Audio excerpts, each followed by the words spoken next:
नमस्कार दोस्तों, शाम के 7 बज चुके हैं और यूपी तक पर वक्त है मुद्दे की बात का।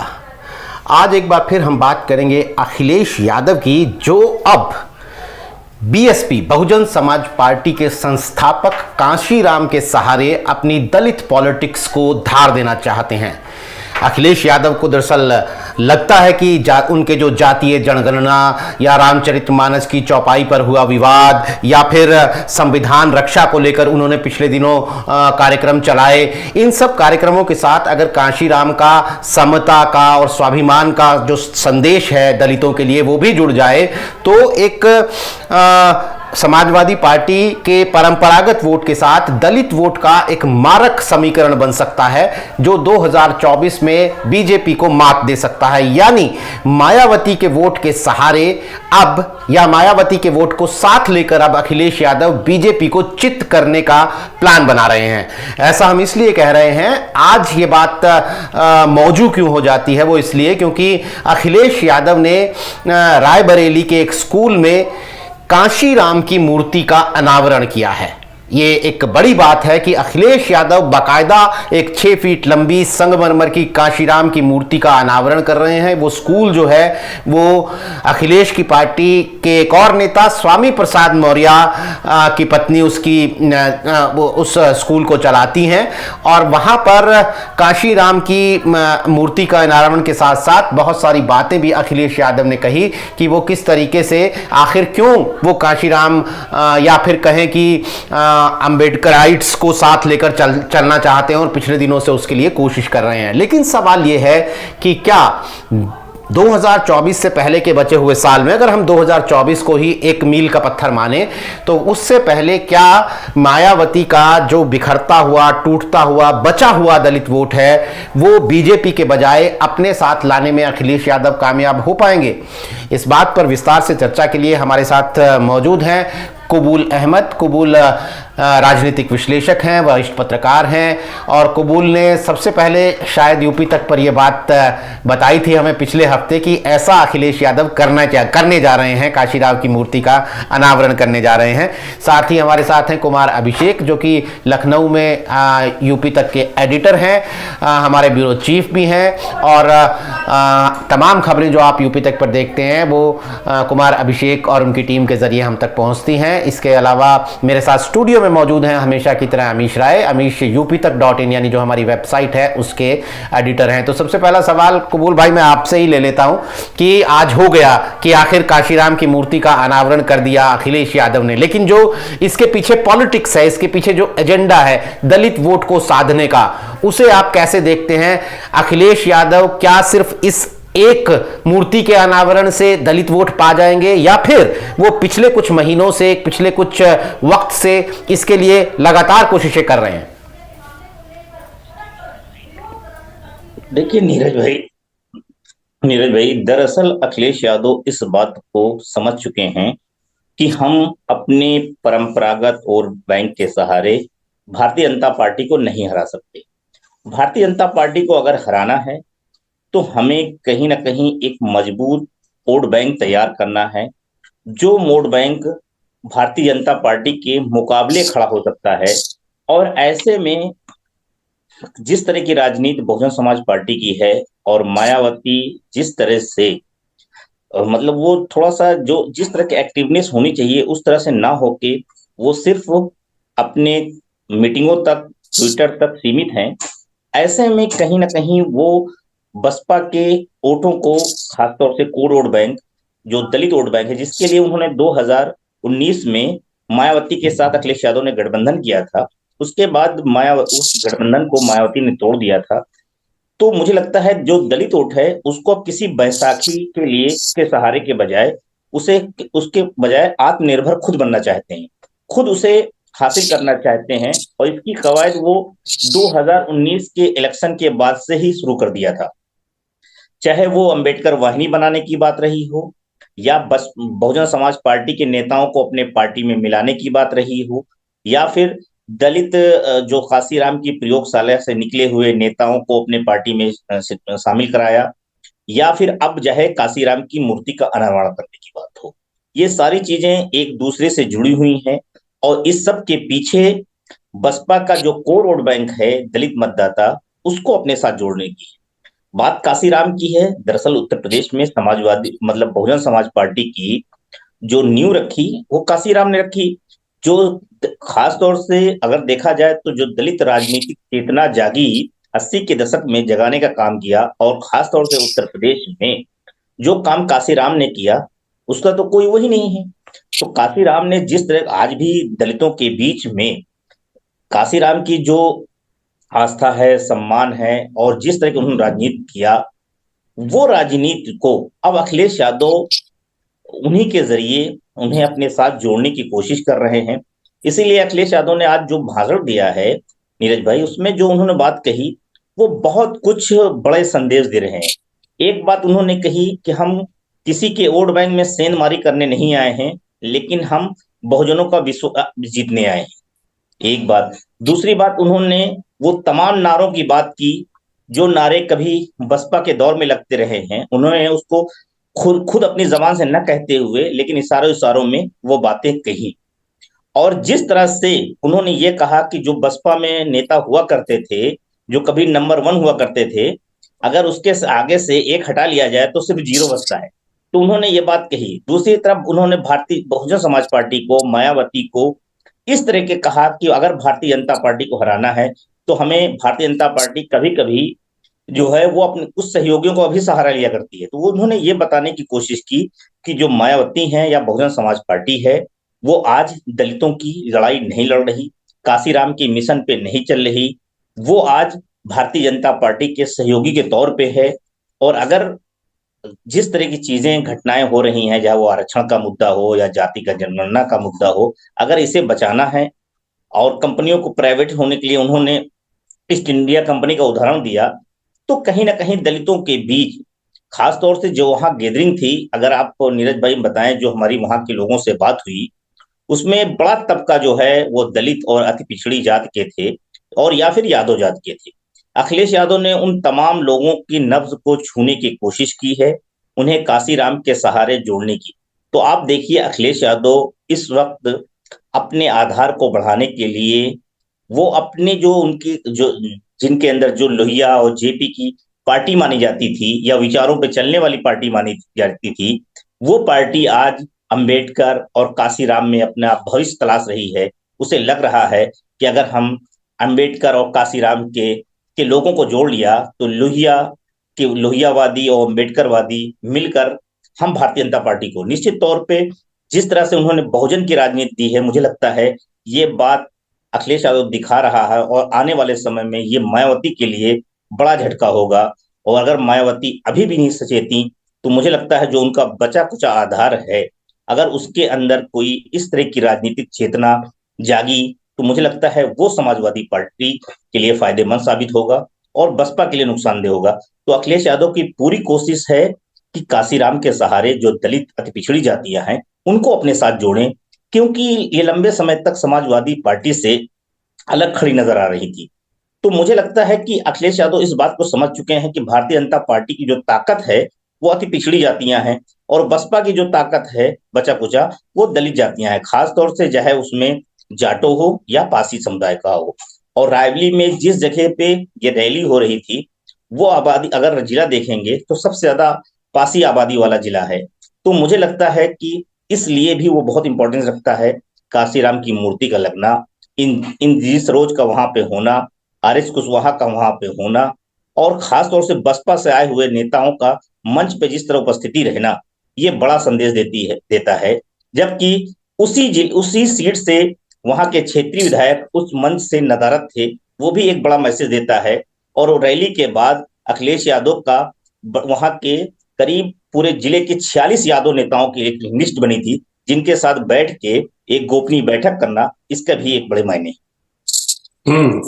लेकिन कुमार, जिस तरीके से कल रविवार को मायावती ने अपने कार्यकर्ताओं के साथ बैठक की और ये कि दलितों, अति पिछड़ों, अंबेडकर, काशीराम, इनके साथ तो समाजवादी पार्टी एहसान फरामोशी करती रही है, उसका लंबा हिसाब है।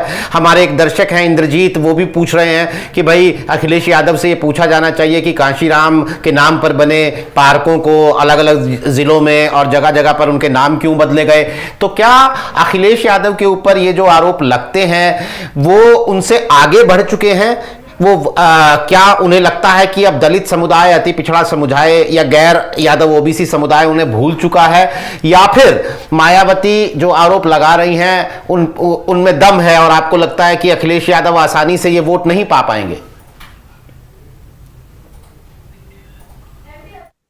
देखिए नीरज, आप जो बातें कह रहे हैं उन तीनों बातों में दम है जो आपने सवाल अभी उठाए। अखिलेश यादव के लिए मजबूरी है कि अखिलेश यादव अपने ऑप्टिमम लेवल पर है। अगर 36% उन्हें वोट मिले हैं तो इससे ऊपर वो कहाँ जाए, कैसे जाए, और जो कैसे जाए इसी की तलाश में वो दलितों के पास जा रहे हैं। कि जो मायावती का वोट है अगर वो खिसक रहा है और खिसक के बीजेपी के पास आ रहा है तो क्या उसमें ये संभावना नहीं है कि वो सपा के पास भी जाए।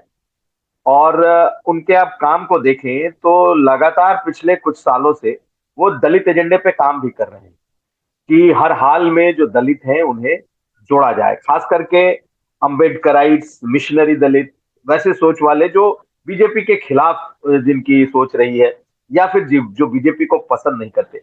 लेकिन उसमें भी बहुत बड़ा तबका ये है जो कि सपा को इक्वली पसंद नहीं करता रहा है। अब अखिलेश यादव के सामने समस्या यह है कि 36% वोट को जब तक वो 42-43% तक नहीं लेकर के जाएंगे तब तक बीजेपी को हराना उनके लिए मुश्किल है।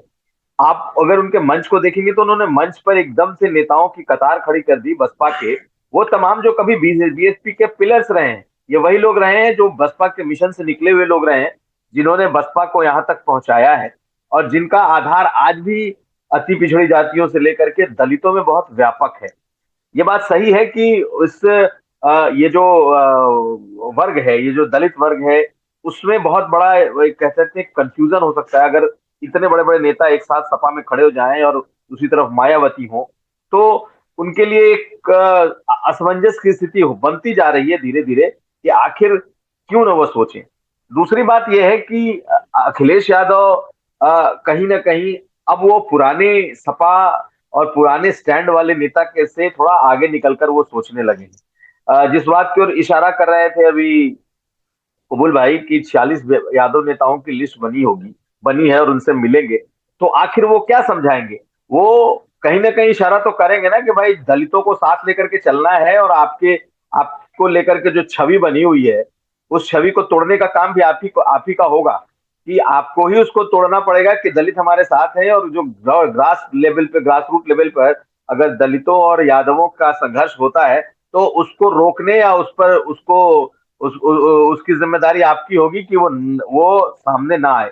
जब तक ग्राउंड लेवल पर ये जो संघर्ष है, जैसे ऊपर के स्तर पर तो आप बात कर लो, हम बात कर लें, लेकिन जब जमीन पर गांव पे हम देखते हैं कि भाई खेत किसके हैं, खलिहान किसके हैं, खेत में काम करने वाले कौन है, और इस संघर्ष में जब सामने आता है तब बीजेपी को वो फायदा देता है। क्योंकि वो दबंग जातियां जो जिन्होंने जिन्होंने कभी दबंगई से समाज पर एक तरीके से अपना आधिपत्य रखा था, अब वो स्थिति बची नहीं है। अब दूसरी जातियां जो पिछड़ी जातियां हैं, जो ओबीसी की दबंग जातियां हैं, ये जातियां अब जमीन पर उनका ज्यादा मजबूत आधार है और संघर्ष जो बनता है अब दलितों और उनके बीच में बनता है। और यही वजह रही है। लेकिन एक पास्ट भी है नीरज समाजवादी पार्टी का, और वो पास्ट ऐसा नहीं है कि वो धुल नहीं सकता, वो धुंधला नहीं हो सकता, वो डिफोकस नहीं हो सकता।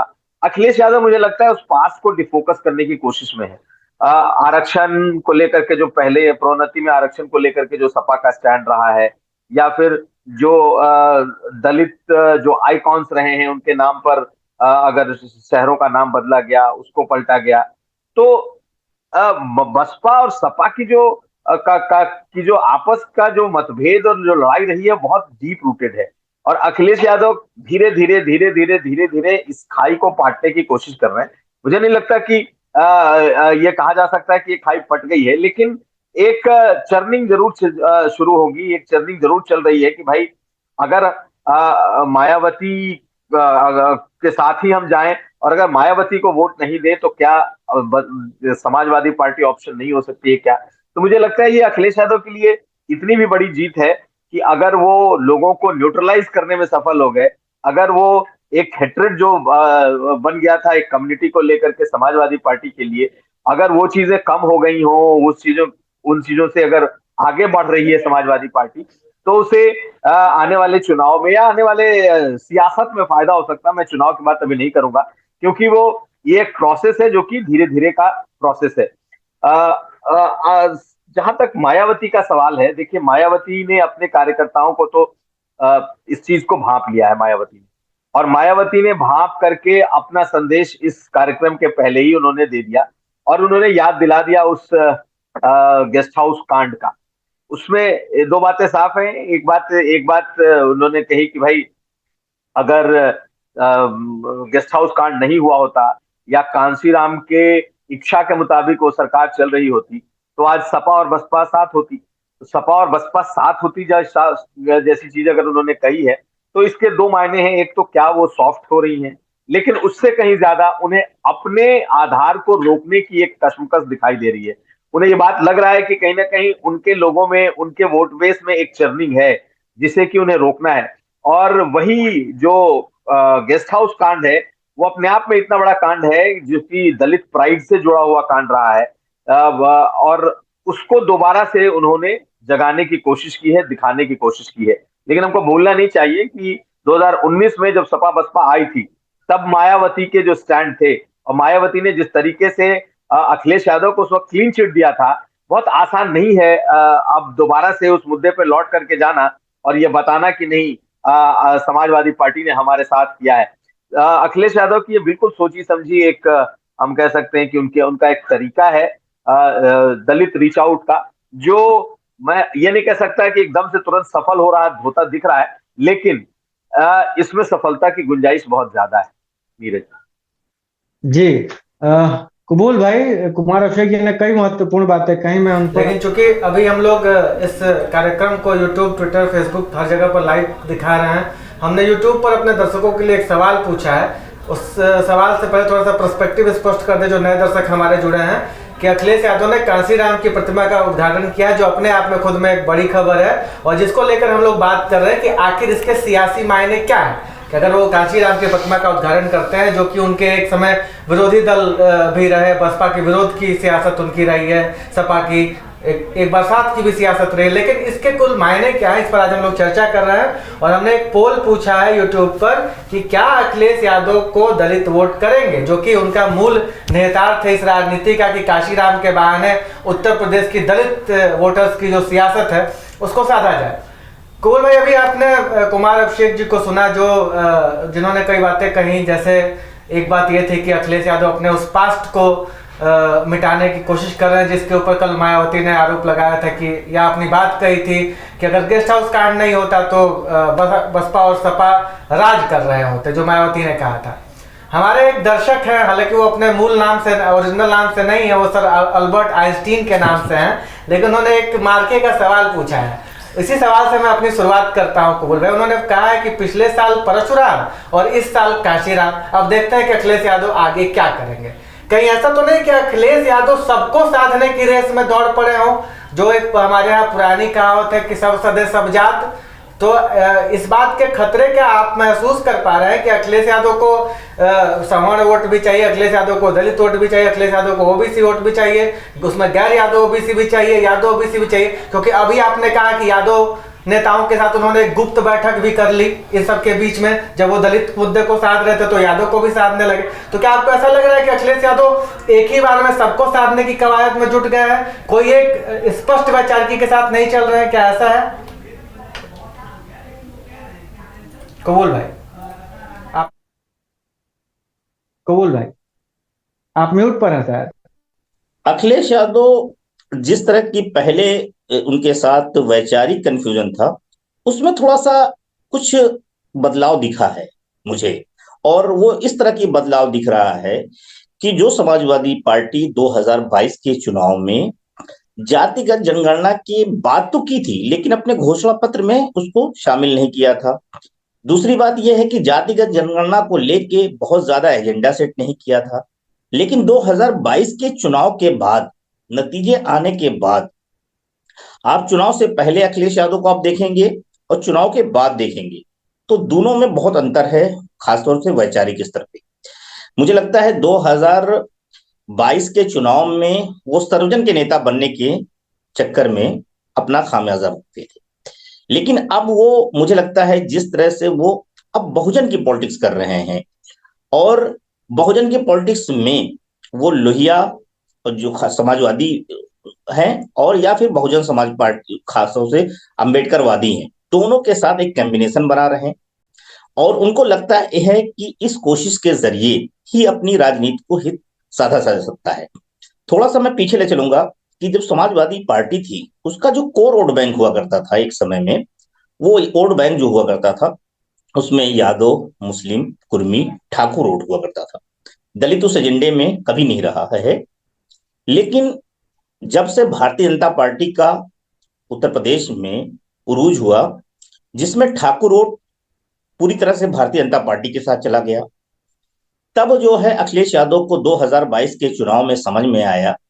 फिर उन्होंने ठाकुरों को दरकिनार किया और एक नया एक्सपेरिमेंट किया कि ब्राह्मणों को उसकी स्पेस में एडजस्ट करने की कोशिश की, क्योंकि उनको लगा ठाकुर बनाम ब्राह्मण की राजनीति होती है, ऐसे में इसका मुझे फायदा मिलेगा। लेकिन वो भूल गए कि भारतीय जनता पार्टी का जो कोर वोट है वो ठाकुर से ज्यादा ब्राह्मण रहा है। यहां पे वो गलती कर गए, चूक किए। और आप देखेंगे कि अखिलेश यादव के पास सिर्फ 2 वोट बचा, यादव और मुस्लिम। अब यादव और मुस्लिम 2 वोट ऐसे थे जिसके सहारे आप भारतीय जनता पार्टी को नहीं हरा सकते। तो अखिलेश यादव ने फिर एक्सपेरिमेंट अब किया, और अखिलेश यादव ने कहा कि हम एक्सपेरिमेंट कर रहे हैं, हम एक्सपेरिमेंट का प्रयोग कर रहे हैं, और हम कई प्रयोग किए हैं। और उन्होंने ये बात आज बताने की कोशिश की, जो मायावती ने गेस्ट हाउस कांड की याद दिलाई, उसका भी उन्होंने उदाहरण दिया, जवाब दिया कि क्यों टूटा। और 2019 में हम फिर आए, लेकिन हम सफल नहीं हुए उस तरह से जिस तरह से नेताजी और काशीराम के समय में सफलता मिली थी। ये बात बताने की अखिलेश यादव ने कोशिश की कि वो गठबंधन टूटा था तो उसके पीछे कौन लोग थे, और इस बार भी आपने गठबंधन तोड़ा। तो मुझे लगता है कि वो इस तरह से एक संदेश देके अखिलेश यादव अब ये बताने की कोशिश कर रहे हैं कि यादव, मुस्लिम और दलित को और दूसरे साथ अति पिछड़ी जाती है, इसका वो कॉम्बिनेशन बना रहे हैं। और उसके लिए अखिलेश यादव फिलहाल मुझे लगता है वैचारिक स्तर पे आज नहीं, पिछले कुछ दिनों से जिस तरह से वो बात कह रहे हैं, चाहे वो जातिगत जनगणना की बात हो या रामचरितमानस के उन खासतौर से जो जिन मतलब जिस चौपाइयों को लेके जिसमें दलित पथ पिछड़ों को निशाना बनाया गया है, या कहा जाता है, जिन पर आरोप लगता है कि वो दलित पिछड़ों के किसान के खिलाफ हैं, तो वो सारी चीजों को अखिलेश यादव जो है एक तरह से उसके जो इस तरह की बातें कर रहे हैं, या अपने आप को शूद्र पॉलिटिक्स में खड़ा करने की बात हो, वो ये बताने की कोशिश कर रहे हैं। और आज पूरे अपने भाषण के दौरान वो बार बार दलितों को ये विश्वास दिलाते रहे, और बार बार वो तमाम नारे लगते रहे जो कभी बसपा की रैलियों में दिखते थे, जो कभी दलित राजनीति चेतना के बैठकों में, वाम सेफों की बैठकों में जिस तरह की बातें होती थी, उस तरह की बातें आज अखिलेश यादव की रैली में हो सकती थी। जबकि कभी कभी सोचा नहीं जा सकता था कि समाजवादी पार्टी इस तरह की दृष्टि से काम करेगी। आप देखिए, ये वक्त है, सियासत है, यही सियासत है। और अखिलेश यादव ने इस बात को समझा और आगे बढ़े, और अखिलेश यादव समझ चुके हैं कि हम अपने यादव मुस्लिम वोट बैंक के सहारे रहे तो हम भारतीय जनता पार्टी को नहीं हरा सकते।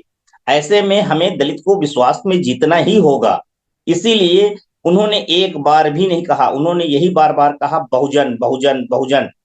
उन्होंने ना मायावती पे किसी तरह का हमला किया, नाम लिया, ना ही उन्होंने कुछ उस तरह की बातें कही। हाँ, ये जरूर रही कि पुराने जो आरोप हैं, जो समाजवादी पार्टी पे, बहुत सारे आरोप हैं समाजवादी पार्टी पे दलितों के खिलाफ, चाहे वो अम्बेडकर काशीराम के जिले के नाम बदलना रहा हो, या फिर अम्बेडकर पार्कों के साथ भेदभाव का आरोप लगा हो, या फिर प्रमोशन में रिजर्वेशन के बिल की बात हो, ये तमाम ऐसी चीजें हैं। लेकिन अखिलेश यादव ने, चाहे वो प्रमोशन का रिजर्वेशन वाला बिल रहा हो, उस पे उन्होंने गलती से स्वीकार किया कि मुझसे गलती हुई, आने वाले समय में हम इसका समर्थन करेंगे और खुल के करेंगे।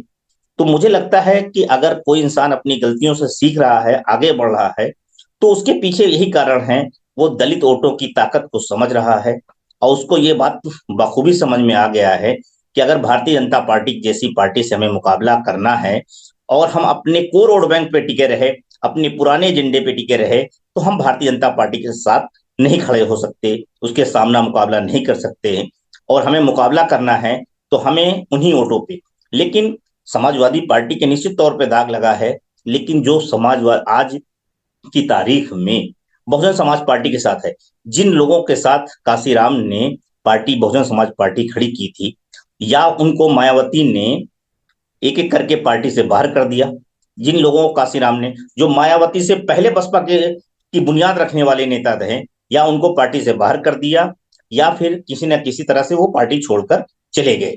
ऐसी स्थिति पैदा कर दी गई कि छोड़ दी। आज मायावती के साथ काशीराम की प्रयोगशाला से निकले हुए नेता बहुत नहीं बचे हैं।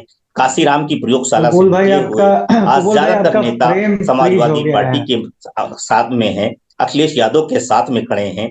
और अखिलेश जी यादव जो कभी जी लोहिया और जेपी के उस पे चलती थी, आज वो काशीराम और अंबेडकर की बात करने लगी है, समता मूलक समाज की बात करने लगी है, बहुजन की बात करने लगी है। तो ये बता रहा है कि समाजवादी पार्टी में एक बदलाव दिख रहा है। और वो बदलाव हो सकता है कि जो अंबेडकरवादी नेता आए हैं उनकी वजह से हो, लेकिन ये अखिलेश यादव इस बात को समझ चुके हैं कि हमें, अगर हम जब तक अपने मजबूत वोट बैंक नहीं बनाएंगे, यादव, मुस्लिम, दलित और अति कबूल पिछड़ी भाई आपको जातियां, मेरी तब तक आवाज आ हम रही भारतीय है? जनता पार्टी से मुकाबला नहीं कर सकते। जो समाजवादी जी पार्टी से यादव, वो खासतौर से ठाकुर वोट गया है या अपर क्लास वोट गया है, उसकी जगह भरपाई करने के लिए उनको लग रहा है कि दलित वोट ऐसा है जो वैचारिक स्तर पे आज समाज बहुजन समाज पार्टी में असमंजस की स्थिति में है, उसको हम जोड़ सकते हैं। क्योंकि बसपा जिस तरह से ग्राउंड पे सक्रियता कम दिखा रही है, उसका अखिलेश यादव फायदा उठाना चाहते हैं। और अखिलेश यादव उन नेताओं के सहारे फायदा उठाना चाहते हैं जो काशीराम की प्रयोगशाला से निकले हैं, जो अखिलेश यादव के मंच पे अखिलेश यादव के साथ खड़े नजर आएंगे, जो कल तक मायावती और काशीराम के जिंदाबाद के नारे लगाते थे, अब वो अखिलेश यादव और काशीराम के नारे लगा रहे हैं। तो ये बड़ी बात है मुझे। जी जी कुमार कबूल अभिषेक भाई जी की बातों से उपजे और जो जो उनसे मैंने सवाल किया था उसके साथ आता हूँ। जैसे इन्होंने, कबूल जी ने अपनी बातों में कहा कि अखिलेश यादव कोशिश कर रहे हैं अपने उन पुराने दागों को धोने की। भारतीय राजनीति में हम लोगों ने देखा है कि 1984 में सिख विरोधी दंगे भी हुए, उसके बाद कांग्रेस ने कैसे उन दागों को धोया, और पंजाब जैसे ऐसे स्टेट में भी सरकार बनाई जहां सिख वोट ही अहम भूमिका निभाता है सरकार बनाने या गिराने में। तो अखिलेश यादव का ये प्रयास आपको, चूंकि आप लंबे समय से उत्तर प्रदेश, बिहार ऐसे प्रदेशों की सियासत को देख रहे हैं, तो अखिलेश यादव का प्रयास आपको कितना फलीभूत होता नजर आता है? एक बात तो ये है। दूसरा, जो मायावती बार बार ये जो गेस्ट हाउस कांड को याद दिलाने की कोशिश कर रही है, जिसका जिक्र आपने भी अपनी बात में किया, क्या आज का दलित वोटर उत्तर प्रदेश का उस बात से या उस कांड से खुद के सेल्फ रिस्पेक्ट को जोड़ता भी है? क्योंकि अगर ऐसा होता तो वो मायावती को छोड़कर बीजेपी या सपा की तरफ छिटकता नजर नहीं आता। और एक महत्वपूर्ण पॉइंट ये भी जो कबूल भाई ने जिसकी तरफ इशारा किया कि मायावती जो की पार्टी जो इनएक्टिव मोड में है, मतलब कॉन्फ्रेंस तो हो रहे हैं, महीने में एक बड़ी बैठक मायावती कर ले रहे हैं, लेकिन जमीन पर उनके नेता, कभी सतीश मिश्रा को हम लोग देखा करते थे पूरे उत्तर प्रदेश की खाक छानते हुए, वो आज केवल नजर आया मायावती की कॉन्फ्रेंस में आगे बैठ के, तस्वीर जो फोटो सामने आए उनमें वो चेहरे नजर आए, जमीन पर वो चेहरे दिख नहीं रहे हैं, मीडिया में वो चेहरे आ नहीं रहे हैं, वो चेहरे बयान जारी कर नहीं रहे हैं। तो नैसर्गिक तौर पर अखिलेश यादव के इन प्रयासों से फायदा तो होगा। आपको क्या लगता है कि मायावती के पार्टी की इनएक्टिवनेस अखिलेश यादव के प्रयासों को और बल देगी?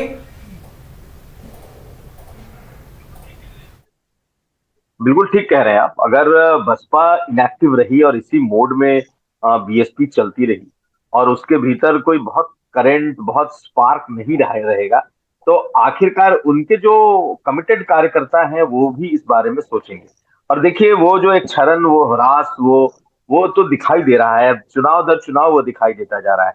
अगर मायावती का वोट बेस खिसक करके 12-13% पर आ गया है, तो ये तो साफ दिखा रहा है ना, चुनाव दर चुनाव उनके वोट, उनका जो वोट शेयर है वो लगातार कम होता जा रहा है। और अगर हम मान लें कि 20% दलित, 21%, 22% कहे जाते हैं दलित है उत्तर प्रदेश में, और मायावती को 12-13% मिल रहा है, तो 10% तो मायावती से निकल चुके हैं। और उस 12-13% में भी सिर्फ दलित ही ऐसा थोड़ा है, हो सकता है कि उसमें दूसरी जातियां भी उन्होंने भी वोट किया है ना। तो मायावती का जो अपना वोट बैंक है, जो उनका कमिटेड वोट बैंक है, उसमें एक बहुत बड़ा एक डेंट तो पहले से दिखाई दे रहा है। अब यह है कि अगर उनकी पार्टी ने बहुत ड्रास्टिक स्टेप्स नहीं लिए, तो मायावती के लिए अपना वोट बैंक बचाना मुश्किल है। लेकिन साथ साथ ये भी कहना, मतलब आज के समय में ये कहना कि मायावती का वजूद एकदम से खत्म हो जाएगा, एकदम से वो खत्म हो गया है, ऐसा नहीं है। जो जिसका कमिटेड वोटर होता है, जो दर्शकों के मिशनरी मोड के बाद पैदा होता है, वो इतनी आसानी से छोड़ करके मायावती को चला जाएगा, मुझे इसमें संदेह है। निश्चित तौर पर उनका वो घटी है, उनका वोट बेस घटा है, उनके वोट शेयर घटे हैं। लेकिन आज भी जो कोर वोटर्स है, उनको उम्मीद है कि मायावती एक बार फिर जो है वो स्क्रैच से उठेगी, या बसपा एक बार फिर स्क्रैच से उठेगी, और बसपा कहीं ना कहीं एक बड़ी प्लेयर होगी। ये उनके उनके काडर के मन में ये बातें हैं। अब रही बात कि माया एकदम से इनएक्टिव है, तो एक तो बसपा को अगर हम दूसरे दलों की तरह नहीं देख सकते, बीजेपी का जो अपना प्रचार तंत्र है, जो उसके काम करने का तरीका है, या समाजवादी पार्टी जिस तरीके से अपनी पॉलिटिक्स करती है, बसपा उस तरीके की पॉलिटिक्स नहीं करती है। बसपा चुनाव के समय बहुत एक्टिव एग्रेसिव दिखती थी, लेकिन चुनाव के बीच में बीएसपी के जो ये अपने उनके मिशन की बैठकें होती रही, उनके कोऑर्डिनेटर्स की बैठकें होती हैं, और वो लोग गांव गांव जाते हैं। मायावती बहुत कम चुनावी सभाओं में पहले भी जाती रही है, बहुत कम बड़े बड़े कार्यक्रमों में जाती है, लेकिन उसके बाद भी मैं ये कहूंगा कि इसके बाद भी मायावती की सभाएं कम हो गई हैं। अब जहां तक हमें याद है, आज से कुछ साल पहले तक वो हर साल जो अंबेडकर जयंती होती है, उसमें वो अंबेडकर पार्क आती थी, और अंबेडकर पार्क में बड़े देश भर से उनके कार्यकर्ता आकर के और बाकायदा उनको संबोधित करती थी। वो भी पिछले कुछ सालों से नहीं दिख रहा, वो भी सांकेतिक है। तो निश्चित तौर पर जो पॉलिटिकल पार्टी के कार्य करने का तरीका है वो बदला है, और जो एक्टिव पॉलिटिकल पार्टी होती है या कार्यकर्ता होते हैं, उन्हें उन्हें अपने नेता का वो साथ चाहिए होता है कि वो हमेशा लोगों के बीच में जाएं, एजेंडे लेकर के जाएं, अपने विचारधारा लेकर के जाएं, अपने कार्य लेकर के जाएं। तो उस लिहाज से बसपा के भीतर एक अनरेस्ट तो जरूर है, वो देखा जा रहा है। समाजवादी पार्टी को लगता है, जो मैंने पहले भी कहा, कि बसपा के भीतर का जो एक अनरेस्ट है, जो वो चाहते हैं कि अब उनकी पार्टी करे, और वो पार्टी नहीं कर पा रही है, ना उन्हें वो चीजें मिल पा रही हैं। ऐसी स्थिति में वो वोटर उस स्थिति में कि जब साफ साफ दिखने लगता है कि भाई यहाँ पर बीजेपी और यहाँ पर सपा की लड़ाई है, तो आखिर वो कब तक अपना खूंटा बांध करके रखे, वो कब तक हारते हुए पर दांव लगाता रहे। तो ये चीजें एक उनके बीच में आया है, लेकिन मायावती को एकदम से राइट ऑफ नहीं किया जा सकता। आप देखिए, उपचुनाव हुए, और उपचुनाव में, आजमगढ़ उपचुनाव में मायावती की पार्टी को तो बिल्कुल लोग सबने मान लिया था कि भाई एकदम से ये पार्टी अब खत्म हो रही है, लेकिन उन्होंने गुड्डू मुस्लिम पर दांव लगाया। ठीक है, मुसलमान वोटों का एक बड़ा तबका, जो कि उसका उनका अपना पर्सनल वोट बैंक भी रहा है गुड्डू मुस्लिम का, उन्होंने वोट किया, और नतीजा ये हुआ कि समाजवादी पार्टी को वहां हार का मुंह देखना पड़ा। तो सब बसपा एकदम से, कोई अगर ये कह दे कि बसपा को राइट ऑफ कर दीजिए, बसपा खत्म हो रही है, ऐसी स्थिति नहीं है। मायावती के एक तो काम करने का तरीका वैसा ही रहा है, वो बहुत ज्यादा लोगों के बीच में कभी नहीं गई, और इस बार भी वैसे ही है कि नहीं जा रही है, लेकिन अब थोड़ा और ज्यादा कम हो गया है, इसमें कहीं कोई दो राय नहीं है। मुझे लगता है कि मायावती अपनी अहमियत और अपनी पार्टी को इस काबिल बना के जरूर रखना चाहती है कि बेशक वो सीधे तौर पर चुनौती देते नजर ना आए बीजेपी को, लेकिन अगर कोई और स्थिति बनती है तो उसमें वो किंग मेकर बन सके, और अपने लोगों के बीच में उनकी और वो जो चीजें पहुंचाना चाहती हैं कि इतना मजबूत रखो, इतना मजबूत मुझे रखो कि मैं कभी भी एसिड से उठ खड़ी हूं। यानी कि कभी ऐसा मौका आया कि ये बीजेपी की का जो वोट परसेंट है वो अगर कम होता है तो ऐसा ना हो कि समाजवादी पार्टी सीधी जीत जाए, त्रिकोणीय स्थिति बने, त्रिशंकु स्थिति बने, और उस लिहाज से मायावती की पार्टी की स्थिति मुफीद है कि ऐसा नहीं है कि सिर्फ ये दो लोगों की लड़ाई में सिमट कर रह सकता है, हो सकता है कि तीसरा कोण भी बन जाए। लेकिन जो आपने सवाल पूछा, मुझे लगता है कि अखिलेश यादव के लिए, अखिलेश यादव जरूर इस चीज पर सोच रहे होंगे, या इसी चीज पर उनका काम भी चल रहा है कि हर हाल में बसपा का जो एक बड़ा वोट बैंक जो बसपा के साथ है वो उनकी कोशिशों से उनके साथ आ सकता है, और यही उनके लिए जीत की गारंटी है। लेकिन उसमें भी फिर बहुत सारी बातें आएंगी। बीएसपी के लोग, सपा के लोग, सपा के अगर वोट पैटर्न को देखें समाजवादी पार्टी के, तो समाजवादी पार्टी का वोट पैटर्न पार्लियामेंट और विधानसभा में अलग अलग होता है। अभी 2024 का चुनाव है, 2024 के चुनाव में यादव जिस तरीके से 2022 में यादवों ने बढ़ चढ़ करके सपा को वोट किया, क्या फिर से 90% यादव वोट करने वाले हैं? क्या फिर से जो मुस्लिम है वो 100% जो वोटर है वो वोट करने वाला है? तो ये स्थिति कितनी रहती है, नहीं रहती है, ये कहना मुश्किल है। मुझे लगता है कि बहुत आसान नहीं होता, क्योंकि बीजेपी जो है वो पार्लियामेंट में यादव वोटों में ठीक ठाक सेंधमारी करती है। ऐसी स्थिति में 2024 में ये इस तरीके की जो बातें हैं, इस तरीके की जो मीटिंग्स है, कांसीराम का मूर्ति का अनावरण है, ये अखिलेश यादव को एकदम से बहुत बड़ा फ्लिप देगा, उछाल देगा।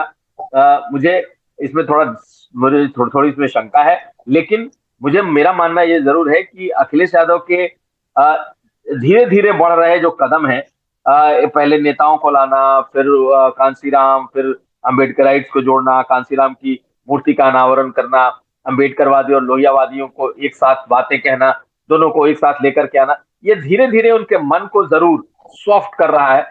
जो एकदम से समाजवादी पार्टी के प्रति घृणा का भाव हुआ करता था, एकदम से उसके प्रति ऐसा भाव था कि भाजपा को वोट दे देंगे लेकिन सपा को नहीं देंगे, उन सब चीजों में एक मुझे लगता है कि बदलाव आता दिख रहा है। और ये जो अभी इनका काम है, मुझे लगता है कि 2024 में कम हो, लेकिन 2027 में ये फल देने वाला होगा।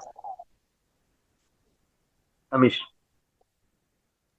कबूल भाई, क्योंकि हम लोगों ने अपने वोट परसेंटेज की बात की कि बड़ा हिस्सा जाटव वोट का वो मायावती के हिस्से से टूटा और यादव वोट का अखिलेश यादव के हिस्से से टूटा, तो मैं अपने दर्शकों को थोड़ा सा डेटा बताना चाहता हूं, नंबर्स बताना चाहता हूं। अगर हम 2017 के विधानसभा चुनावों की बात करते हैं तो 87% जाटव जो कोर वोटर माना जाता है बीजेपी का, उसने माफ कीजिएगा बीएसपी का, उसने मायावती की पार्टी को ही वोट दिया था। लेकिन 2022 में यह घटकर 65% पर आ गया। मैं आप इस बात को इस नजरिए से समझिए कि अगर 10 जाटव वोटर हैं जो 2017 में वोट डाल रहे हैं, तो उसमें से तकरीबन 9 वोटर जो हैं वो मायावती की पार्टी के साथ गए। बचा हुआ एक वोट जो है वो बीजेपी, अखिलेश यादव, कांग्रेस और बाकी लोगों में बटा।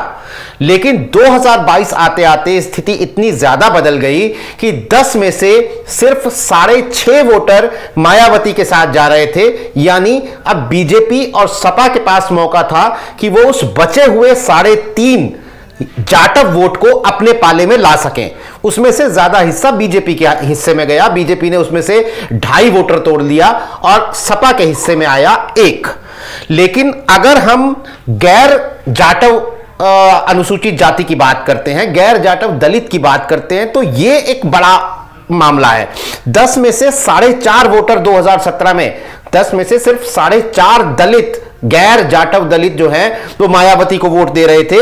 लेकिन 2022 आते आते यह संख्या 3 से भी कम हो गई।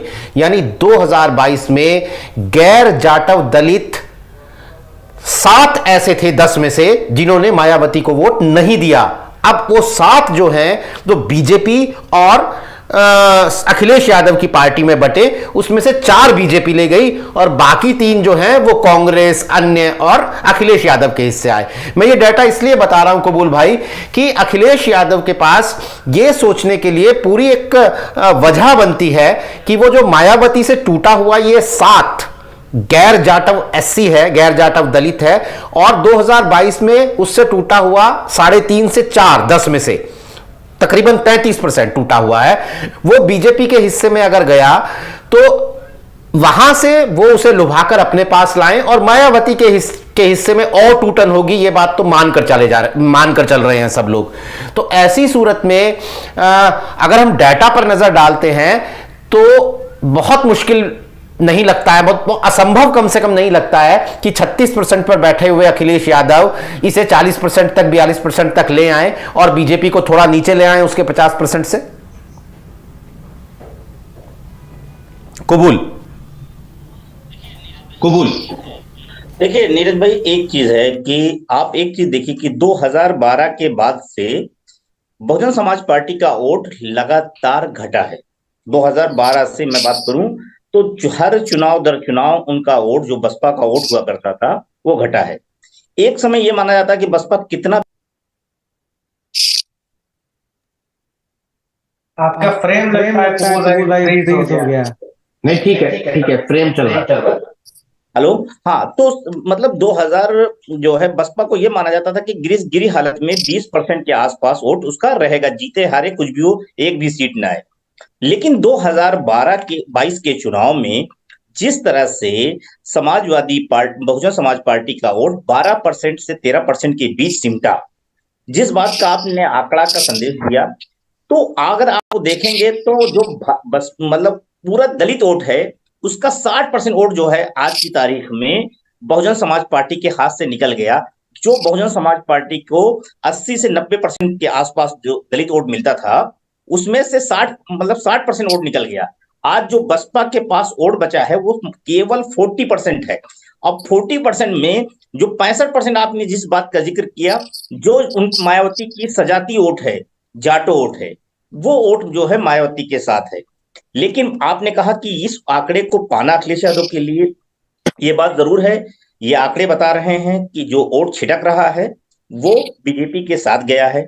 लेकिन हमने 2022 के चुनाव में अलग अलग पॉकेट में देखा है कि बसपा का जो खास तौर से गैर जाटो दलित वोट है, वो कहीं कुछ जगहों पे वो समाजवादी पार्टी के साथ बहुत मुस्तैदी के साथ गया। जैसे उदाहरण के तौर पे अगर हम बताएं 2-3 जिलों की बात, तो चाहे वो कौशाम्बी की बात हो, कौशाम्बी हो, रायबरेली हो, या फिर आप चले तीसरा अंबेडकर नगर हो, इन जिलों में जो है दलित वोट जो है, खासतौर से गैर जाटो जो दलित वोट है, उसने जो है समाजवादी पार्टी के पक्ष में बीजेपी की तुलना में ज्यादा वोट किया है सपा को। और इसके पीछे एक वजूहत ये भी दिखती है कि वो इसलिए गया क्योंकि वहां पे बसपा से जो आए हुए नेता थे वो समाजवादी पार्टी के साथ खड़े थे, उनके सहारे गया। चाहे वो कौशाम्बी में की बेल्ट में या जो प्रयागराज की बेल्ट में इंद्र सरोज का आधार रहा हो, या फिर आप अंबेडकर नगर में चले जाइए तो वहां लालजी वर्मा और रामाचल राजभर के का जो बसपा के नेता थे उनके सहारे रहा हो। तो ये बताता है, अखिलेश यादव को यहीं से उम्मीद दिखाता है कि अगर वो ऐसे बसपा के कैडर बेस्ड नेताओं को अगर वो आगे करते हैं तो उनको लगता है कि आसान है, क्योंकि मायावती की जो राजनीति है वो राजनीति, मैं बार बार कह रहा हूं, दरअसल लोग अभी अभिषेक भाई कह रहे थे बसपा, मैं मानता हूं कि बसपा की यह सियासत नहीं रही, लेकिन बसपा की इस तरह की भी सियासत नहीं रही कि आप जो है आपके पास कोई ऐसा चेहरा नहीं है जिसके सहारे आप जाके कोऑर्डिनेटर, ऐसा कोई कोऑर्डिनेटर नहीं है जो कोऑर्डिनेटर जाके आज जमीनों पे असर डाल सके। जबकि एक समय बसपा के साथ पास एक लंबी फहरिस्त थी, खासतौर से ऐसे नेताओं के जो मिशनरी नेता थे। आज बसपा में मिशनरी नेता नहीं रह गए। मायावती भी खासतौर से 2007 के बाद तो नहीं, लेकिन 2007 से पहले देखेंगे तो उनकी एक्टिवनेस बहुत ज्यादा थी। वो जो है मुख्यमंत्री रहते हुए जिलों का दौरा करती थी, मुख्यमंत्री नहीं रहते हुए मंडलों में जाती थी, कोऑर्डिनेटरों के साथ बैठक करती थी।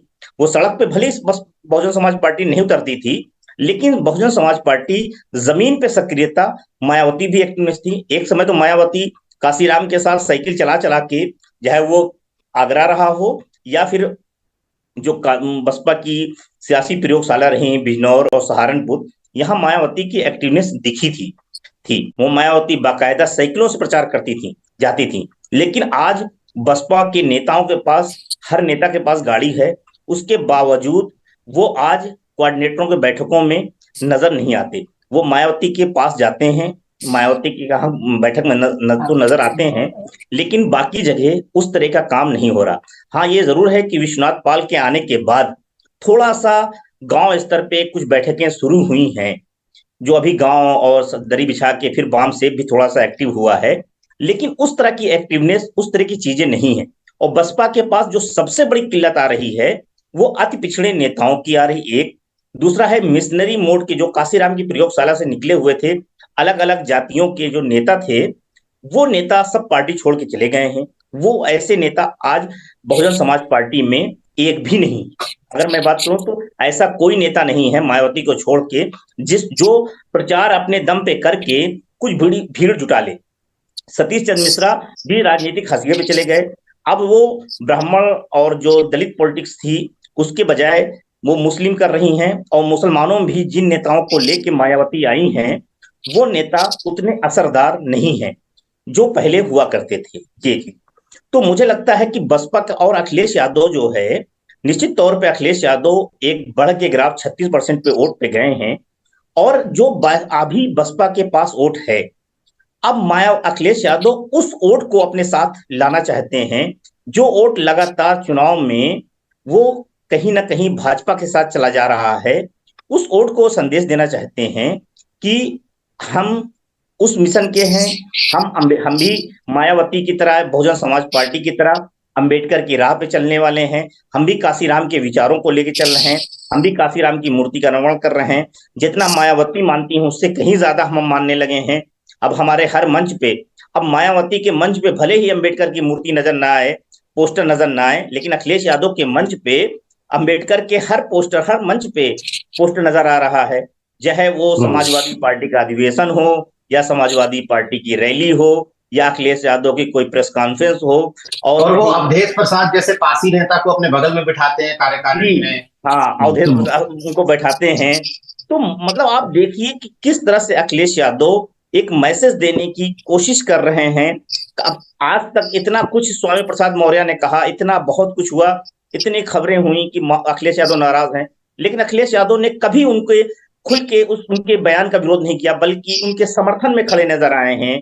आज तो उन्होंने ये भी कह दिया कि आज जो बहुजन समाज पार्टी में कभी नंबर 1 हुआ करते थे, वो आज सारे नंबर 1 हमारे पास हैं। जो 10 के 10 थे उसमें से 0 उनके पास है, नंबर 1 1 नंबर जितने हैं हमारे पास हैं। तो मुझे लगता है कि कुमार अभिषेक भाई जो कह रहे थे, ये बात सच है कि जब ये नेता अखिलेश यादव के साथ रैलियों में, मंचों में खड़े होंगे, काशीराम के विचारों की बात करेंगे, अंबेडकर के आदर्श की बात करेंगे, तो मुझे लगता है यही चीज जो है कहीं ना कहीं जो बसपा के साथ बचा हुआ वोट है उसको जोड़ने की, और अखिलेश यादव उस राह पे चल रहे हैं। अखिलेश यादव इस वोटों के लिए उम्मीद पाले हुए हैं। और ये बात जरूर है, मैं बार बार कह रहा हूं कि अखिलेश समाजवादी पार्टी का अतीत वो रहा है कि बहुत सारी चीजों पे रहा, लेकिन कुछ जो खास तौर से आज बसपा के साथ वोटर है या कैडर है, उसके अंदर वो एक अलग तरीके का कैडर है। वो बहुत ज्यादा ऐसा नहीं कि समाजवादी पार्टी को, लेकिन वो बीजेपी को भी लाइक करने वाला नहीं है, वैचारिक रूप से बीजेपी विरोधी भी है। अगर ऐसे में अखिलेश यादव अगर उनके बीच कोई उम्मीद या आस जगाते हैं, तो क्यों नहीं उनके अंदर विश्वास जा सकता? मुझे लगता है वो जाग सकता है, लेकिन उसके लिए सबसे बड़ी जरूरत है कि सिर्फ जबानी नहीं, वो जमीन पे भी दिखना चाहिए। वो समाजवादी पार्टी का जो कैडर है और बसपा का जो कैडर, मतलब जो वोटर है, वो कैसे सामंजस्य बनाएगा? जो सबसे बड़ी चुनौती है कि क्या यादव दलितों के साथ उसी तरह का सामंजस्य बना पाएंगे जिस तरह से वो मुसलमानों के साथ सामंजस्य बना के चल रहे हैं। तो मुझे लगता है कि अगर अखिलेश यादव भारतीय जनता पार्टी की तरह अपने ही लोगों को एक संदेश देते हैं और वही मंत्र देते हैं, जैसे भाजपा के वोटर, ठाकुर ब्राह्मण वोटर, जो कोर वोटर है, वो अगर दलितों के साथ बना सकता है, तो क्यों नहीं यादव बना सकता है? क्योंकि यादव से ज्यादा ऐसा नहीं है कि कोई अगर भेदभाव और ज्यादा शिकार हुए हैं, तो यादवों के कम शिकार हुए हैं, बल्कि वो ठाकुरों के ज्यादा शिकार हुए हैं। तो मुझे लगता है बोल भाई, यही मैं एक सवाल ऐड करना चाहता हूँ आपसे। जब हम इस तरह की, जब हम ये बात करते हैं, और कई दफा ये बात उठती है कि अखिलेश यादव के साथ दलित वोट जाने में एक सैद्धांतिक, एक व्यवहारिक दिक्कत है, जाति का अपना इक्वेशन है, अपनी पॉलिटिक्स है। लेकिन हमारे दर्शकों को ये भी आपको समझाना पड़ेगा कि जब बीजेपी ये प्रयोग कर सकती है उत्तर प्रदेश में कि उसके साथ दलित, ब्राह्मण, राजपूत सारे वोट उसके साथ जा सकते हैं, तो ये प्रयोग अखिलेश क्यों नहीं कर सकते? क्योंकि जब हम जातियों के इतिहास पर जाएं या जातियों के राजनीतिकरण के उस दौर पर जाएं जो 1947 के बाद से डेमोक्रेसी में हमको सेटअप में देखने को मिला, तो जो वर्चस्व की सियासत या जो सो कॉल्ड ऑपरेशन बनाम सप्रेसर की जो राजनीति रही, उनमें तो बीजेपी ने इस पूरी राजनीति को ही तोड़ दिया ना। उसको तो सारे जाति वर्ग के लोग उसको वोट करने लगे। तो क्या अखिलेश यादव इस चीज को नहीं तोड़ सकते हैं? मेरा सवाल ये है जी। यही बात है। देखिए, दरअसल भारतीय जनता पार्टी ने जिस तरह से तोड़ा है, भारतीय जनता पार्टी के तोड़ने के पीछे संघ की भी बहुत बड़ी भूमिका रही है। संघ ने एक लंबे समय से इस पे काम किया है, इस पे मेहनत किया है। गांव-गांव जो एक नल एक कुआं एक मंदिर का जो नारा था उसको, और वो समाजवादी पार्टी के खिलाफ तमाम अति पिछड़ी जातियों को ये विश्वास दिलाने में कामयाब रही कि सपा की सरकार बनी तो उसका सारा मजा यादवों ने किया, और अगर मायावती की सरकार बनी तो सारे दलितों का मजा जाटवों ने किया। इस बात को कह के आज अखिलेश यादव ने इस बात को कहा और ये बात पूछा कि आज तक हम मांगते रहे लिस्ट कहाँ है, वो 56 में 46 यादवों की लिस्ट आप दीजिए। आज भी उन्होंने इस बात का जिक्र किया। लेकिन सबसे बड़ी बात है कि अखिलेश यादव को इस चीज पे काम करना होगा। ये बात तो मैं यही बात कह रहा था कि अखिलेश यादव को इस बात को भारतीय जनता पार्टी से सबक लेना चाहिए कि जिस तरह से भारतीय जनता पार्टी हर चीज को बकरी शेर और जो कहावत है पत्ती तीनों को एक साथ खड़ा करके अपने राजनीतिक हित को साध लिया, क्या समाजवादी पार्टी के साथ तो इस तरह की स्थितियां भी नहीं है कि वो एक साथ जो है तीनों को नहीं खड़ी कर सकती। मुझे लगता है कि वो ज्यादा खड़ा कर सकती है। आज अखिलेश यादव इस बात को विश्वास दिलाने की कोशिश कर रहे थे और इसीलिए वो बार बार उनके मुंह से बहुजन की राजनीति निकल रही थी और वो ये बता रहे थे कि अंबेडकर के विचार और काशीराम के विचार लोहिया और जो है मुलायम सिंह यादव के विचारों से अलग नहीं है। ये वही विचार हैं जिनको जो है अंबेडकर जी, हम उसी राह पे चल रहे हैं, समाजवादी पार्टी उसी राह पे चल रही है जिस विचारों को, जिन आदर्शों को अंबेडकर और काशीराम ने बताया है। तो मुझे लगता है केवल जबानी बात नहीं, उसको कैडर में तब्दील करना होगा। अपने जो कार्यकर्ता हैं, बूथ के कार्यकर्ता हैं, कार्यकर्ता संगठन के कार्यकर्ता हैं, और इस बात को अखिलेश यादव समाजवादी पार्टी की जो राष्ट्रीय कार्यकारिणी बनी है इस बार उसमें वो झलक मुझे दिखी है। उसमें तमाम जातियों को रखा है, काफी दलित जातियों को स्पेस दिया है और ऐसी दलित जातियों को और ऐसे दलित नेताओं को जगह दिया है जो भले ही समाजवादी पार्टी के नहीं रहे हैं, बसपा के रहे हैं या दूसरे दल से आए हुए थे, उन सबको तवज्जो दिया है।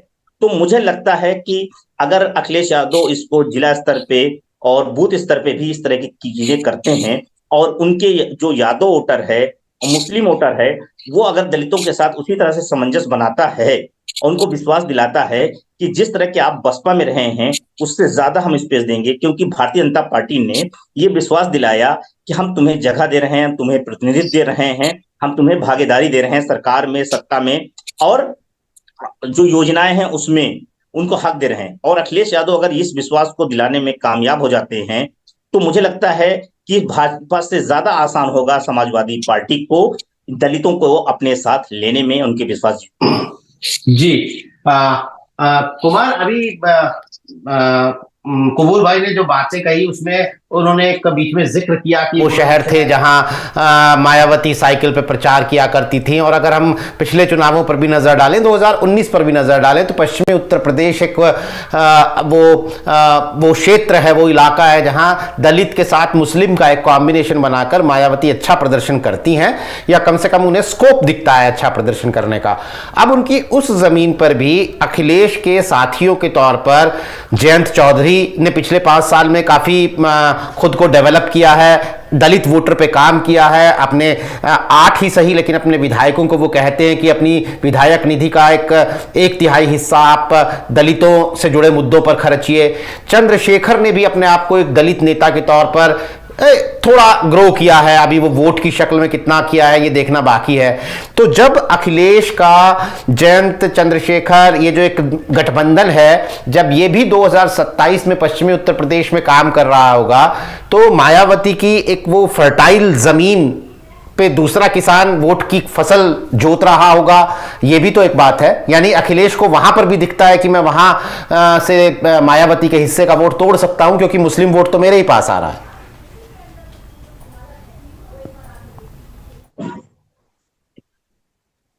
देखिए नीरज, आप जो बात कह रहे हैं वो स्ट्रेटजी तो ठीक है कि वैसे प्रदेश में, पश्चिमी उत्तर प्रदेश में, जहां अखिलेश यादव का कोर वोटर बहुत ही कम है, और कोर वोटर में देखा जाए तो मुस्लिम्स हैं जो कि ठीक है समाजवादी पार्टी के साथ हैं, लेकिन वो जो बीजेपी को हरा रहा होगा उसके साथ ज्यादा माने जाते हैं, ज्यादा होते हैं। तो ऐसी स्थिति में पश्चिमी उत्तर प्रदेश में ये जो प्रयोग है अखिलेश यादव का कि मैं नहीं तो जयंत उस जगह पर हो और उनके साथ का जो वोट बैंक है वो दलितों को अपने साथ जोड़े, ये पश्चिम में ही प्रयोग इसलिए हो सकता है क्योंकि उनका वोट बैंक वहां पर नहीं है। वहां पर उसको रिप्लेस अगर कोई करेगा तो वो जयंत ही करेंगे, इसमें कोई दो राय नहीं है। लेकिन इनर कॉन्ट्रडिक्शंस बहुत है पश्चिमी उत्तर प्रदेश में। दलितों का मुसलमानों के साथ तो इक्वेशन बनता रहा है हमेशा, लेकिन क्या बड़ी आसानी से वो जाटों के साथ एसिमिलेट हो जाते हैं? वही स्थिति जो इस तरफ पूर्वांचल में या दूसरी तरफ यादव और जाटवों का है, कुछ वही स्थिति पश्चिम में जाट और जाटवों का भी हो जाता है। तो ऐसी स्थिति में ऊपर से तो ये बहुत अच्छा दिखता है कि यादव, मुस्लिम और दलित एक हो गए और उन्होंने पूरी सत्ता बदल दी। वैसे ही जाट, मुसलमान और दलित एक हो जाएंगे, सत्ता बदल जाएगी आराम से। जो गठबंधन है ये जीत जाएगा। लेकिन इनके भीतर भीतर के जो कॉन्ट्रडिक्शन है, देखिए मेरा तो मानना है कि नेता खड़े हो जाए, जनता आपके साथ खड़ी है कि नहीं, बहुत कम देखने में आता है। नेता पाला बदल लेते हैं, नेता दूसरे के साथ खड़े हो जाते हैं, लेकिन जनता बहुत आसानी से नहीं खड़ी खड़ी हो पाती।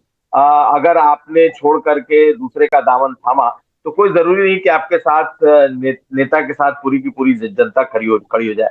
और मायावती का अभी भी, अगर मायावती के साथ कुछ स्ट्रांग चीजें हैं तो आप समझिए कि जिस पार्टी ने या जिस नेता ने अपने तमाम बड़े पिलर्स को खुद से धराशायी कर दिया हो, निकाल दिया हो, बड़े बेरामी से बाहर कर दिया हो, बावजूद इसके उसके लोग साथ खड़े होते हैं, वोट हाथी को ही देते हैं, ये अपने आप में नायाब है। मतलब जब अगर कोई नेता जाता है तो कहा जाता है बसपा का सिर्फ नेता जाता है, कार्यकर्ता नहीं जाता। लेकिन जब धीरे धीरे वेव आफ्टर वेव की बात हम कहते हैं कि कहते हैं ना कि अगर लगातार समंदर की लहरें आती है तो पत्थर पे भी निशान छोड़ जाती है। तो अगर आप धीरे धीरे, अखिलेश यादव ये काम कर रहे हैं कि पहले उन्होंने अम्बेडकराइट्स की बात की, फिर उन्होंने वो नेताओं को लेकर के आए, फिर अब कांसीराम की प्रतिमा का अनावरण कर रहे हैं, फिर अपने लोगों को समझाएंगे कि भैया आप लोग, तो इसका एक असर होगा। पश्चिमी उत्तर प्रदेश में मेरा मानना है कि आज भी अगर मायावती को देखा जाए तो मायावती का जो अपना इक्वेशन है वो कहीं भारी है सभा से ज्यादा। अगर मुस्लिम और दलित का कॉम्बिनेशन कभी भी बन जाता है, ठीक है, अभी बनता है नहीं बनता है, लेकिन अगर मुसलमान मायावती के साथ बढ़ता है आगे तो वो मायावती वहां पे फॉर्मिडेबल है, उनकी वो जीतने की स्थिति में है। ये एक चर्निंग उस सोसाइटी में भी ये चीजें चल रही हैं, इसमें कहीं कोई दो राय नहीं है। लेकिन जिस इनर कंट्रडिक्शन की मैं बात कर रहा हूँ कि पश्चिमी उत्तर प्रदेश में ठीक है अखिलेश यादव नहीं है तो वहां पे जयंत है, लेकिन जयंत के लिए भी सारे दलित वोट ले लेना बहुत आसान नहीं है आज के वक्त में। और अगर दलितों के लिए देखा जाए तो कई दुकानें खुली हुई हैं, वो सिर्फ सपा नहीं, वो सिर्फ ये नहीं, बीजेपी भी बहुत बड़ी दुकान है जो उनको उसी तरीके से लुभा रही है, कहीं उनसे ज्यादा बेहतर तरीके से लुभा रही है, देने को उनके पास ज्यादा है। तो बहुत बड़ा तबका ये नहीं होता जो बहुत ज्यादा उस चीज में यकीन रखता है। नेताओं को भले ही दूसरी पार्टियों में जगह मिल जाए, लेकिन जनता जो है वो तो अपने से उसको भी मतलब होता है कि हमें क्या मिल रहा है। तो मेरा मानना है कि यहाँ पर बीजेपी थोड़ी भारी पड़ जाती है क्योंकि वो नेताओं को सब कुछ दे ना दे, नेताओं के लिए भी उसके पास देने को ज्यादा है और जनता के लिए भी देने को ज्यादा है। तो अगर कोई बसपा का अगर कोई काडर या बसपा का कोई समर्थक छोड़ता है, बस बीएसपी को छोड़ने की कोशिश करता है, तो वो जरूर तौलता है कि जब हम जाएंगे तो क्या मिलेगा। हाँ, विचार से विचारनिष्ठ जो लोग होते हैं, जो विचारों को पकड़ के चलते हैं, वो निश्चित तौर पर अगर मायावती को छोड़ते हैं तो वो सपा की तरफ जा सकते हैं। लेकिन विचारों से बढ़कर अगर हम सहूलियतों की बात कर लें तो उसमें फिर बीजेपी भी खड़ी हो जाती है। मेरा मानना है कि पश्चिमी उत्तर प्रदेश में बहुत आसान नहीं है मायावती के काडर को तोड़ना, मायावती के वोट बैंक को तोड़ना, कि वो आसानी से जयंत के साथ शिफ्ट हो जाए। लेकिन वहां एक खिलाड़ी है जिसकी आपने चर्चा की, चंद्रशेखर की, जिसका यूथ में भी अच्छा खासा प्रभाव धीरे धीरे बढ़ रहा है। तो मैं वही बात कह रहा हूं कि आज के समय में मायावती कमजोर है, लेकिन मिट्टी में नहीं मिली है। लेकिन अगर यही स्थिति रही 5 साल के बाद, जयंत और अखिलेश सब यंग हैं, युवा हैं, और साथ साथ अगर चंद्रशेखर भी जुड़ते हैं, तो क्या स्थिति बनती है, क्या माहौल बनता है, सरकार के खिलाफ कितनी एंटी इनकम्बेंसी होती है, तब की स्थिति क्या होगी, आज कहना मुश्किल है। लेकिन पश्चिमी उत्तर प्रदेश में मायावती की स्थिति पूर्वी उत्तर प्रदेश से कहीं बेहतर है। नीरज, बिल्कुल। उत्तर प्रदेश की राजनीति में एक बड़ी घटना हुई, वो ये कि समाजवादी पार्टी के प्रमुख अखिलेश यादव ने बीएसपी के संस्थापक दलित नेता कांशीराम की मूर्ति का अनावरण किया रायबरेली में। ये एक बड़ी घटना इसलिए है क्योंकि पिछले तकरीबन 25 सालों से, 1995 के बाद से तकरीबन 28 सालों से समाजवादी पार्टी, हालांकि 2019 में मिलकर चुनाव लड़ा, लेकिन ज्यादातर पिछले 28 सालों में एक दूसरे के खिलाफ ये पार्टियां लड़ती रही। विचारधारा के स्तर पर अलग है, दोनों का वोटर अलग है। जब 2019 में मिले तो वो एक सफल एक्सपेरिमेंट नहीं था। यानी अब कांशीराम के सहारे अपना दलित एजेंडा साधने की कवायद में लग गए हैं अखिलेश यादव। तो क्या वो मायावती के इस वोट बैंक में, मायावती का जो बचा हुआ 12-13% वोट बैंक है, क्या उसमें भी एक बड़ी सेंध लगाने में कामयाब होंगे? और जो उनका अंततः मिशन है, जो उनका अल्टीमेट गोल है कि क्या वो 2024 या फिर उसके बाद के चुनावों में बीजेपी को उत्तर प्रदेश में कमजोर करने में कामयाब होंगे? ये सारी चर्चा हमने की, और इसका अगर आप देर से जुड़े हमारे इस लाइव में, तो जरूर आप इस वीडियो को पब्लिश होने के बाद यूट्यूब पर, फेसबुक पर सुनिएगा। इसी के साथ दोस्तों, YouTube पर हमने एक पोल किया जिसमें हमने सीधा सवाल पूछा कि क्या दलित अखिलेश यादव को वोट देंगे? तो जो हमारे दर्शक इस YouTube पर इस कार्यक्रम को देख रहे थे, उनमें से 68% लोगों का कहना है कि हां वोट देंगे, जबकि 32% लोगों का मानना है कि वोट नहीं देंगे। यानी ज्यादातर दर्शकों का एक बड़ा हिस्सा यह मानता है कि अखिलेश यादव की दलित वोट को साधने की कोशिशें, कवायद कामयाब हो सकती हैं। आज कार्यक्रम में हमारे साथ जुड़ने के लिए कबूल अहमद, कुमार अभिषेक, अमिश्रा, आप सभी का बहुत बहुत शुक्रिया। तमाम दर्शकों का आभार। आज के लिए नमस्कार।